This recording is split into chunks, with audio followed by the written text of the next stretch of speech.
Devescer looks like the kind of place you might see in a tourism brochure for Hungary, impeccably maintained and at peace with itself.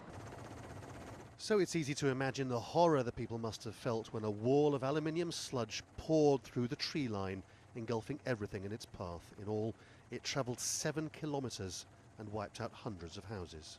So the sludge came from 4 kilometres up in that direction, is that right? It fell to the mayor to make a decision on the future, either take some compensation and abandon the place, or try something else. I felt everyone would say the whole area would remain toxic, and I realised we had to do something that was the opposite. People were afraid to eat food from the whole area. Some of the fields where the sludge was nearly 2 metres deep were now no good for farming, but they weren't useless.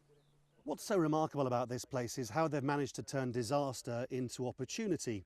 They had to clear this whole area of huge amounts of toxic sludge. Then they put new soil on it and planted thousands and thousands of new trees on the land. Last winter, they chopped all those trees down, and now they're heating public buildings in the village with them. And this is the school boiler room. Devescer is now one of the few places here not reliant on Russian gas.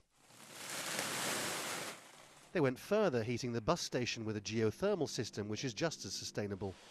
Unemployment was halved by getting people to work on the environmental projects, and the town was rebuilt on higher ground. And farming recovered too. The recovery's really happening now. 1,100 hectares of land were covered in sludge. On the worst affected areas, trees have been planted. But on places where it wasn't so thick, they're growing crops again. Next to the town's new football pitch, the trees still bear the high sludge mark, just under 2 metres. You get the sense the people here can't quite believe what they've accomplished. Their refusal to give in may be a story to tell the grandchildren.